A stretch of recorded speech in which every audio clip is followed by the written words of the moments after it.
Many fans have seen their teams reach the pinnacle of football glory and be Super Bowl champions on multiple occasions. Teams like the Patriots, Steelers, 49ers, Cowboys, and yes, even the Giants have treated their fans to plenty of Lombardi trophies. But other fan bases have not been so lucky. Their teams have experienced long title droughts, playoff heartbreak, bad luck, and everything in between. This list will examine 11 teams with the most tortured histories in the NFL. Now, just because you've won a Super Bowl doesn't disqualify you from this list. There are 2 teams on this list that have won a Super Bowl, but it's been like a million years since they last won it. And there will be a few teams left off this list that you might think that are worthy of being on it. So let's start with 5 honorable mentions. That way, half the league will be mentioned as miserable in one way or another. Houston Texans and Jacksonville Jaguars. Both of you have never even been to a Super Bowl, so why aren't you on the list? Well, you're too young. You haven't experienced years upon years of heartbreak. But if the Jags keep losing in playoff games like the way they lost to the Patriots in 2017, then maybe they'd get some consideration for the list. The Philadelphia Eagles. You have experienced years upon years of heartbreak. 5 NFC Championship title appearances in the Andy Reid era. From that, you only went to 1 Super Bowl under Andy Reid, and of course you lost it. Years upon years of futility, but guess what? You recently won your first Super Bowl, and that pretty much disqualifies you from this list. Carolina Panthers. Unlike your fellow young teams in the Texans and Jaguars, you've been to a couple of Super Bowls, and those ended on Adam Vinatieri's foot, and of course Cam Newton not recovering that fumble.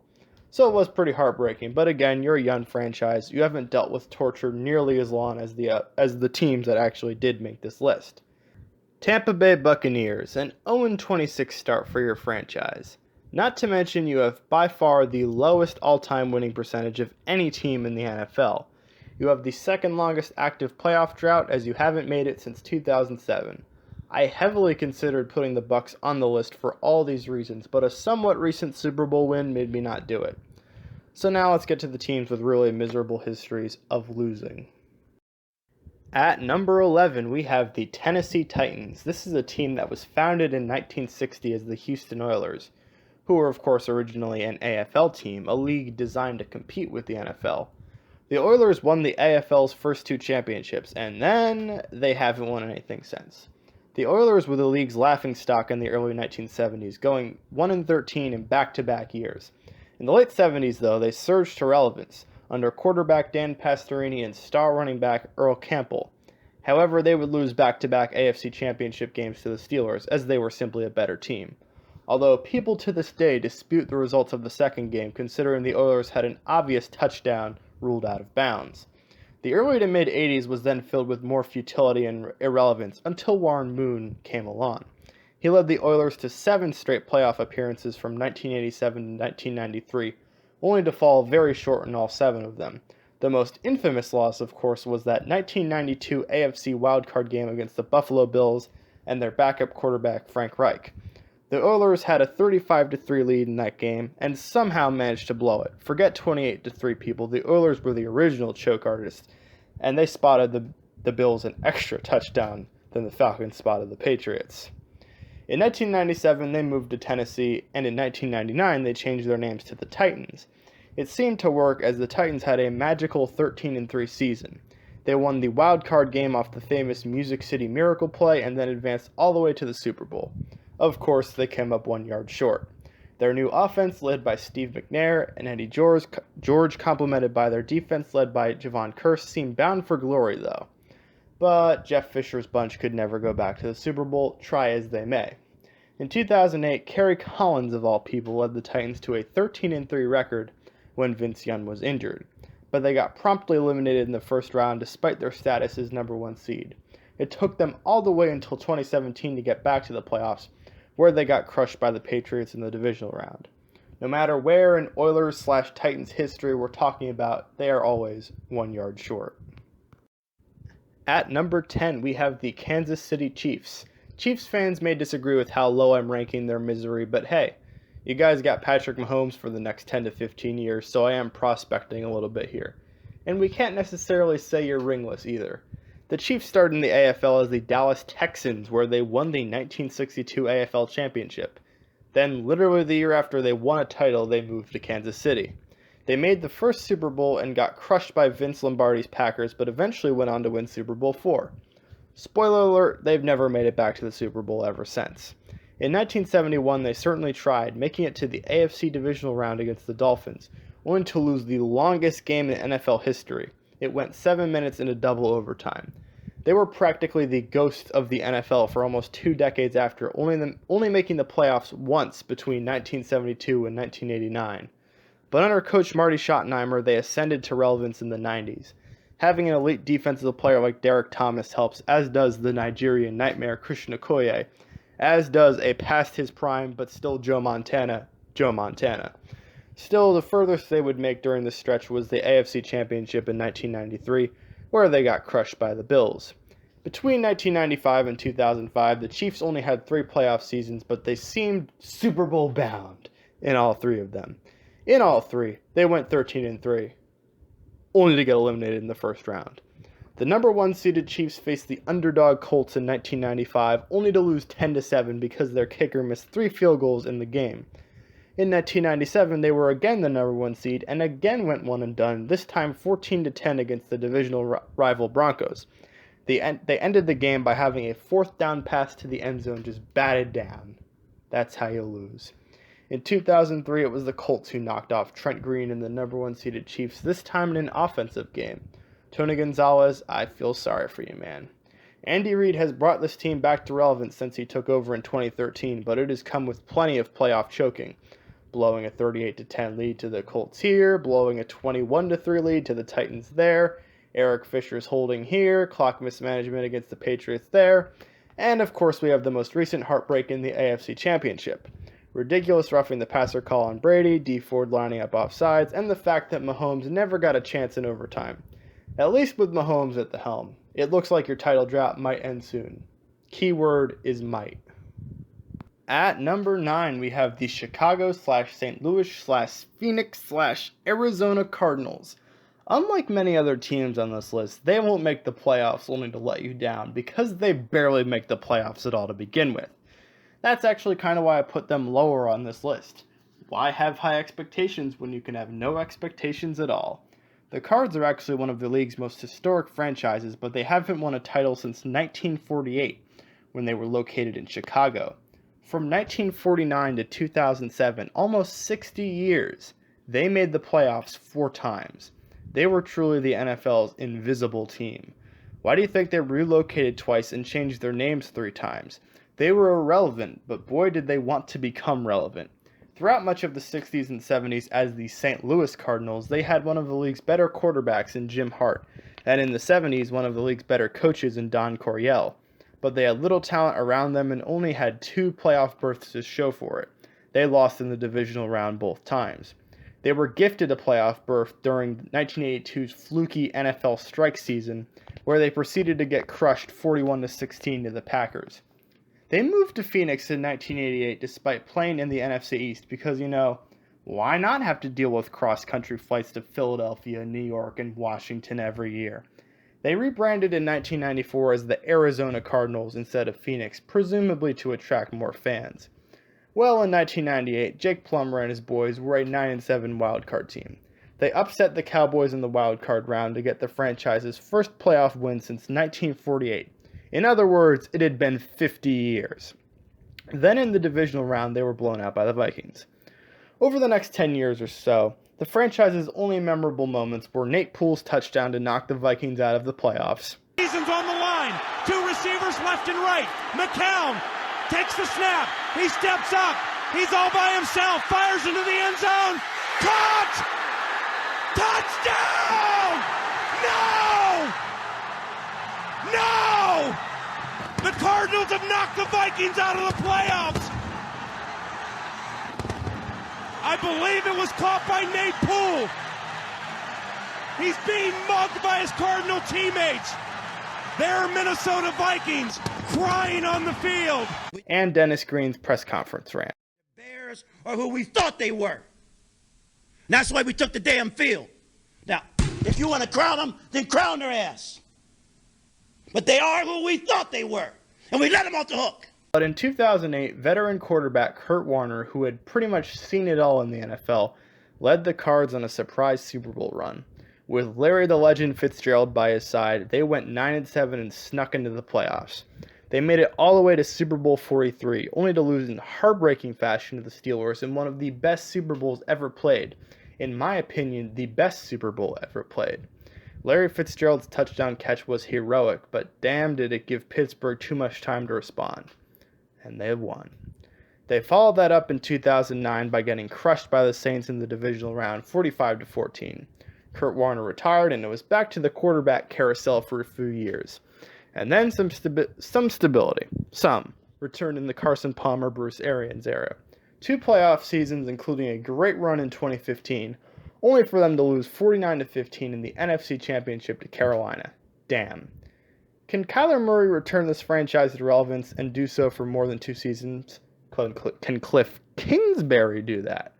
We shall see. At number 8, we have the San Diego/Los Angeles Chargers. They were playoff chokers from the start as they made the AFL Championship game 5 times during their first 6 seasons. They lost 4 of them. And then it wasn't until 1979 under the aforementioned Don Coryell that this team returned to relevance. From 1979 to 82, they made the playoffs 4 straight times with elite quarterback play from Dan Fouts. And as you can probably guess, nothing came of it. They hosted an AFC Championship game in 1980, only to lose to the divisional rival Raiders. Then the next year they played the AFC Championship in frigid weather in Cincinnati. In a game commonly known as the Freezer Bowl, they got blown out 27-7. They weren't relevant again until the mid-90s under quarterbacks Stan Humphries and coach Bobby Ross. No, not Bob Ross. Bobby Ross.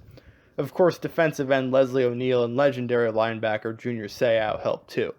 The Humphries-Ross tandem may be one of the most obscure quarterback-coach duos to ever reach a Super Bowl, as they did so in 1994. The Chargers were a ridiculous 18.5-point underdog against Steve Young's 49ers. And you know what? They didn't even cover that spread, losing 49-26. One Ryan Leaf draft bust later, and the Chargers are rolling with Marty Schottenheimer and Phillip Rivers. Of course, Schottenheimer always made his teams relevant, but was notorious for playoff choking. In 2004, his team lost 20-17 in overtime to the Jets, while still actually having Drew Brees at quarterback. It was a weird situation. In 2006, Phillip Rivers, Antonio Gates, LaDainian Tomlinson, and all that crew had a 14-2 record. They faced New England in the divisional round, and Marlon McRae appeared to have a game-sealing interception in that game, only to have it stripped away by Troy Brown. The Bolts lost in heartbreaking fashion. They lost again to New England next year in the AFC Championship as Phillip Rivers and his torn ACL couldn't stop an undefeated Pats team. From there on out, it's mostly been mediocre seasons combined with playoff choking. We always considered the Chargers to be a team with talent.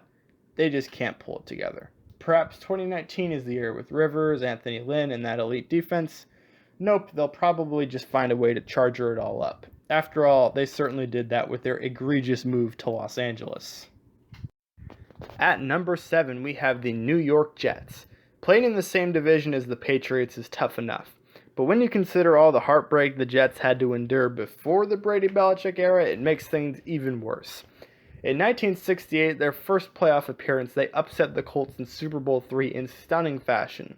Joe Namath made his guarantee, and they've never made the Super Bowl again ever since. The Jets lost in the playoffs in 1969, then didn't return until 1981, when quarterback Richard Todd finally woke up, but not in the playoffs. In the strike-shortened 82 season, they made it all the way to the AFC Championship to get shut out 14-0 by the Dolphins. Add a few more 80s playoff losses, including a double overtime loss to the Browns, and you get one wasted prime of defensive end Mark Gastineau. Flash forward to the mid-1990s and your team is the laughingstock of the league. You have a past his prime quarterback in Boomer Esiason leading the charge, and a past his prime Neil O'Donnell, along with good old Rich Kotite. Kotite goes 4-28 during his 2 years with the Jets, which are numbers that only Hugh Jackson could rival. Then in 1998, Bill Parcells takes over and leads you to being relevant for like a year. You go 12-4, which is your first division title in 30 years. The legend himself, Vinny Testaverde, leads you past the Jaguars in the divisional round, only to lose in the AFC Championship game to the Broncos. Throughout the 2000s, the Jets were a somewhat relevant team. I mean, you did have a pretty fun coach. You play to win the game. Hello? You play to win the game. But it mostly led to playoff disappointment, so you needed an even more fun coach and an even more fun quarterback. Cue the Mark Sanchez, Rex Ryan era. You went on 2 miracle playoff runs to the AFC Championship in 2009-2010, thanks to LaDainian Thomas and Darrelle Revis and that elite defense, only to lose both times. The most memorable moment in your franchise in recent years, other than the butt fumble, is probably can't wait. The Todd Bowles era was mostly terrible, though you can also blame the talent around him. Now, will Creepy Eyes Adam Gase and Sam Darnold fix this woeful franchise? We shall see. At number 6, we have the Cincinnati Bengals. Even before Marvin Lewis, this team experienced plenty of misery, although back in the day they at least won some playoff games. Your first coach was Browns legend Paul Brown, who essentially made you another Browns team. You played in Ohio, you wore the same freaking colors, and your coach was Paul Brown. I mean, look at pictures of these teams playing each other in the 70s, and you can't even tell the difference. And in the 70s, you were mostly irrelevant. Occasionally, you'd make some noise, only to fail right away in the playoffs. But then in 1981, Coach Forrest Gregg and MVP quarterback Ken Anderson lifted you to 12-4 glory. You made it all the way to the Super Bowl, only to lose in heartbreaking fashion to the 49ers. It wouldn't be the first time, let's just say that. They stayed mostly irrelevant through the mid-80s, but then a new charismatic coach named Sam Wyke came around, along with a new quarterback in Boomer Esiason. They marched all the way to the Super Bowl again, only to lose in heartbreaking fashion again to the 49ers. Joe Montana went down the field for a game-winning drive, and as Chris Collinsworth said, I think we gave them too much time. In 1990, the Bengals won a playoff game 41-14 against the Houston Oilers. This is notable because it is the last playoff win they have had to this day, and it is against a team that basically doesn't even exist anymore. Legendary tackle Anthony Munoz retired, and then after that, it was absolute misery for the Bengals during the 90s. They were littered with 3-13 and 4-12 seasons, just complete failure. Big-time draft busts like Dan Big Daddy Wilkinson, Kijana Carter, and Achilles Smith did not help. And I know it's kind of unfair to label Kijana Carter a draft bust considering his injuries, but it goes to show you how unlucky the Bengals were during the 90s. But then the Carson Palmer Marvin Lewis era started in 2003, and believe it or not, things looked on the up and up for the Bengals. They made the playoffs in 2005 after winning the division, but then Carson Palmer suffered an ACL tear in the wildcard game against the Steelers, and sadly he'd become way too accustomed to injuries. By 2011, it was time to move on to the legendary ginger known as Andy Dalton, and he and Lewis led the Bengals to 5 straight playoff berths from there. You know the rest. L, L, L, L, and very special L. This one should have been a win. 12-4, A.J. McCarron leading the Bengals to glory. I remember literally thinking when I was watching this game at one point, well, looks like the Bengals have finally broken their streak. And then the Jeremy Hill fumble happens, your 2 goons, Vontaze Burfict and Pac-Man Jones, commit penalties, and what do you know, the Steelers won. Will Zach Taylor, literally just a quarterback coach under Sean McVay, be the man who leads Andy Dalton and the Bengals to Super Bowl glory, or at the very least a playoff win? Well, NFL Network certainly doesn't think so.